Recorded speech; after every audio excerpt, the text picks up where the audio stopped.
G'day, I'm Paul. I've been a bit disappointed with Nissan products lately, but the one behind me actually has me excited. It's called the Nissan Qashqai.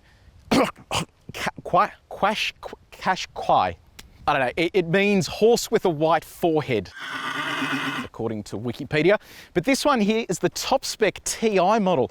It is priced from just under 38,500 Australian dollary dues, and you can see the rest of the Qashqai pricing range down in the comments section below. If you are on YouTube, you can skip ahead using the time codes in the description, or just use the ones that you see up there. While you're at it, I would love for you guys to subscribe to our YouTube channel and also press the bell icon so you can see every single time we jump behind the wheel of something like that car.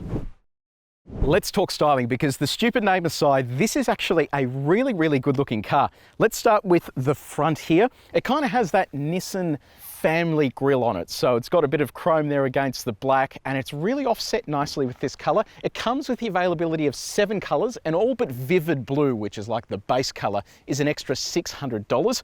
And you can see here this grille is just kind of proudly holding the Nissan emblem. Now, if you've watched our other videos, you'll know that this here is the radar. So it doubles as the Nissan logo and also the radar as well for the cruise control and that type of thing. You can see the parking sensors hidden in down here. It has front and rear parking sensors. And then over here, we have the impressive headlights, because this is an active LED headlamp. So it turns with you when the wheel turns, and then it has LED daytime running lights that look really cool. They also double as indicators. So it is a really high-end setup here for what is effectively an entry-level SUV. Check out these wheels. From a distance, these look sensational, and up close you can see that they've put a lot of effort into the design. It's kind of like they've just chopped an alloy cast in half. Just be careful with curbs though, because there's not a lot of overlap there from that Dunlop tyre. Now, we'll chat about the tyres later on, because keep in mind that with this being a 19-inch alloy wheel, they're 45 profile, so it is a fairly low profile tyre to have on an SUV. And of course, like all the other SUVs in the world, you have this plastic cladding stuff on the side. Jump around here to the wing mirror. That has an inbuilt camera there for the 360 camera that folds as well. You've got roof rails plus this really cool looking panoramic roof up the top there. You have a button just there as well for the proximity sensing entry. And then around to the rear, more LED elements. So Nissan has gone to town with making this car stand out at night.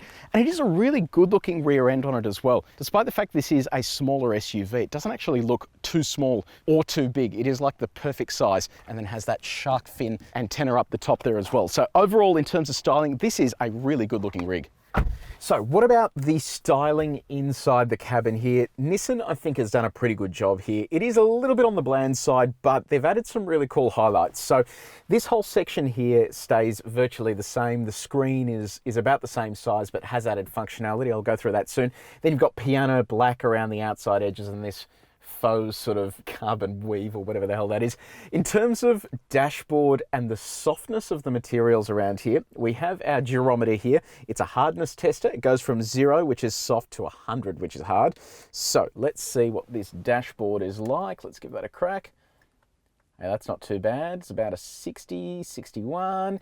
And then what about this center console? Oh, that's pretty good. It's about 40, which is excellent actually. But what I love the most is these seats. So in the TI model, you get Nappa leather seats. Have a look at the texturing here. That looks fantastic. It just sort of makes this feel super, super premium, despite the fact it's kind of an entry-level SUV. Let's jump over to infotainment, and the key headline here is Apple CarPlay and Android Auto finally for Nissan, but it's not across the whole range. It is just here for Qashqai, Leaf, Navara, and they will eventually roll it out to other vehicles, but that is exciting news because it finally brings this into the current century. So it's a 7-inch screen, it's a touch screen as well, and then there's shortcut buttons to the sides here that you can access other parts of the menu, and then volume and also a tuning function and zoom for the map here. Let's start off on the home screen here. You can see that you have 3 different menus there to choose from. You can also configure what's displayed here. You can move things around and set favorites to appear on that home screen. We'll jump over to the map to show you the inbuilt satellite navigation system. This is actually a big improvement over cars like the Pathfinder. So it is a much quicker system. It's still not amazing, but it is quicker in the sense that it transitions between screens, and it's easier to put destinations in as well. So if I hit destination, putting in a street address, Takes a few clicks to get there, but everything's sort of nice and quick. So it all sort of happens fairly easily, which is great to see, and a big change from the last generation of Nissan's infotainment system. Off onto the other side, you've got the camera function. So this car comes with a 360-degree camera. Look, it's okay, but like other Nissan products, and in fact, a lot of other cars with a 360-degree camera, the quality is just not there. And it just seems bizarre to me that they haven't gone with a higher quality camera here, given that it is hard to tell detail there, especially at night time when the light's low. You'll also find here the self-parking feature for parallel and also perpendicular parks as well. So as you're parking, you simply hit one of those buttons and it will commence that process of parking the car on its own. If we jump back over to the main menu, CarPlay, I'll show you what that looks like. So standard sort of integration here. It's not a widescreen, but it is big enough to contain all of the information that you need there. Audio, this comes standard with FM, AM and DAB plus digital radio. Now, depending on which Nissan model you're in, some vary in terms of the functionality they have here, but generally this system is going to be very similar. So in addition to the audio connection there, you have USB connectivity, auxiliary, you even have a CD player. That's fairly old school, but it's good to see that it's there. You can also stream through Bluetooth, so you can have Spotify and other music streaming functions running through there as well. In terms of the settings, this is all just for your car menus and also customizing that home screen, as I mentioned there before. But there is an interesting feature here under Info, and that is the Vehicle Eco Drive Report. So this tells you what your driving is like, what it's been like in the past, which is pretty handy information to have. And the feature that I really like the most here is Where Am I? So this is especially handy if you ever need to call emergency services and you're not sure where you are. One hit of that will give you GPS coordinates. You give that to emergency services, they'll be able to find you.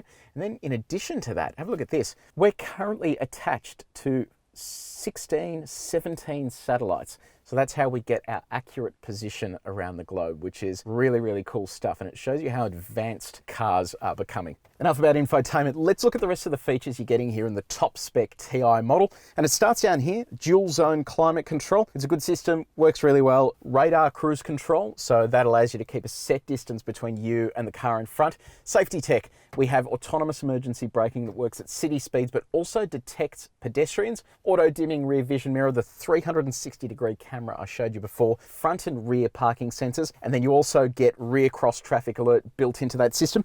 Heated seats for the front row, 6-way power adjustment for the driver's seat. What does the key, the cash key, look like? Well, it looks like that.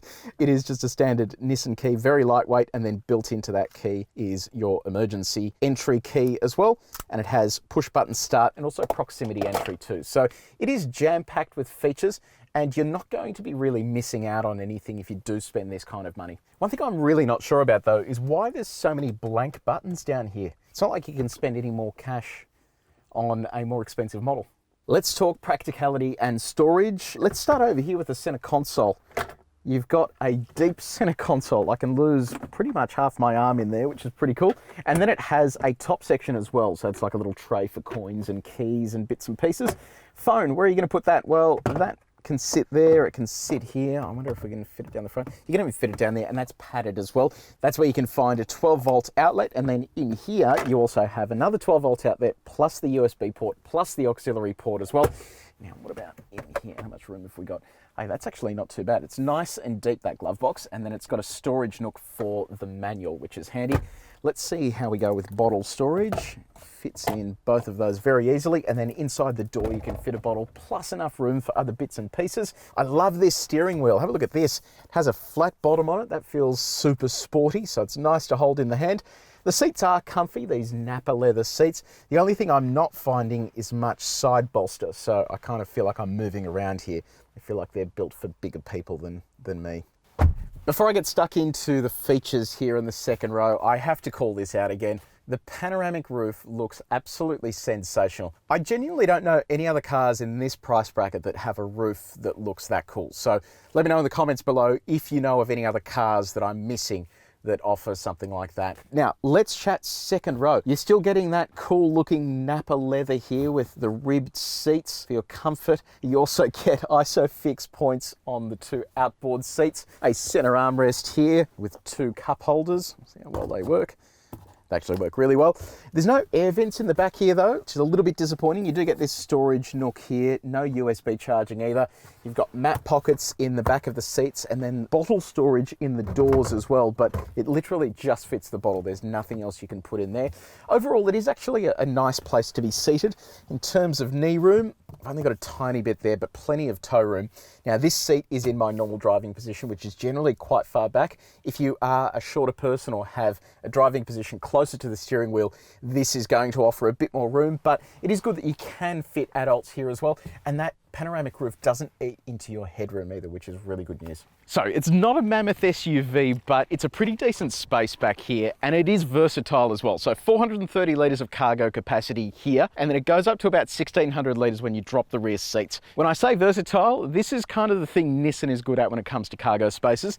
This is the load floor at the moment. It sits level with the lip, but you can do some cool things here. You can pop this into here. That gives you a couple of adjustable spaces, and then you have storage clips on the side as well. Now, there is a method of getting rid of these, and I have tried this about 1,000 times now, but I can't seem to figure it out. So if I slide that all the way forward, this in theory should tuck in under there, but it doesn't really work. So if you know what I'm doing wrong here, please let me know in the comments below, but we'll put that to one side for a second and we'll try popping our luggage in now to see what that looks like. Laptop bag first, we'll cram that into the side, and the big suitcase. Well, it's not going to fit that way, so I'll turn that. That fits there nicely, and I'll show you what those back seats look like when they're folded. They just drop out of the way there. And there you have your load space.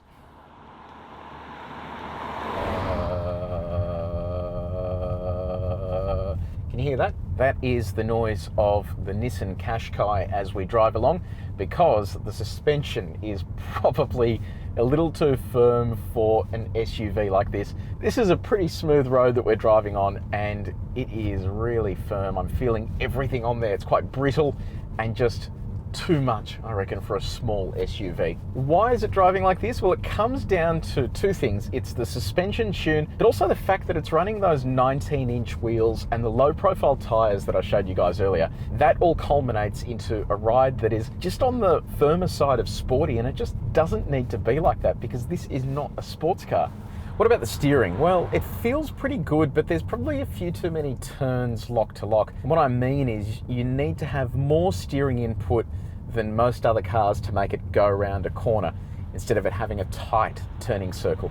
So how sporty is the Qashqai? Given the ride's so firm, surely that means it is a sporty SUV. And we've got a couple of corners coming up here, and it actually feels pretty confident. It's running on Dunlop Sport Max tyres, which is a pretty grippy tyre, and it feels confident enough. It's just a shame the engine doesn't have the punch to match the handling. Under the bonnet is a naturally aspirated 2-litre petrol engine. It produces 106 kilowatts of power, 200 newton meters of torque. So look, it's not going to rip your face off. It's not really meant to do that, and it does feel sufficient for a car like this. But how punchy is the engine? Well, with the CVT, you're going to know every single time you get on the throttle, because have a listen to this. It makes a hell of a lot of noise. But as you lean into it, the revs rise up gradually, and it gives you that torque delivery fairly linearly. So it feels like it's all coming on smoothly. It doesn't feel like there's a massive rush of it, but if you do get stuck into the throttle, that's when it's going to begin to make a whole lot of noise. Fuel economy comes in at 6.9 litres per 100 kilometres on the combined cycle.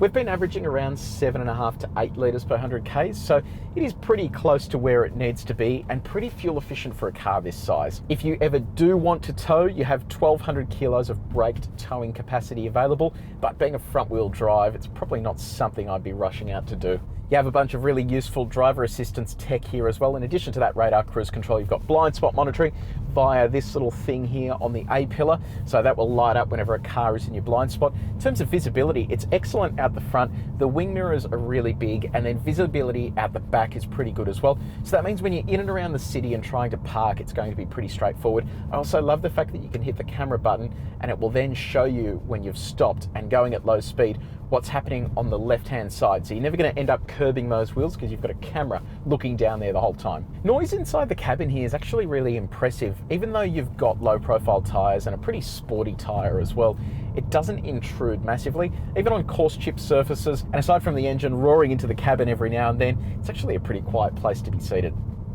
So what's the verdict on the Nissan, the Qashqai? Well, I actually think it is a really good car. It surprised me how good it is. It is leaps and bounds ahead of Nissan's other SUV products. It's loaded with really good technology. It's pretty good value for money, but it is let down by an engine that lacks just a little bit of punch. And on top of that, the ride is just far too firm for what it is, which is just a little bit disappointing. But outside of that, it is an excellent SUV, and it shows that Nissan has at least some idea of where it's heading with its SUV game. Now, if you have enjoyed this video, I would love it if you could hit the like button and then follow that up with a subscribe, and also press the bell icon so you can see every single time we drive new cars like this. And also let us know in the comments below, did you buy that?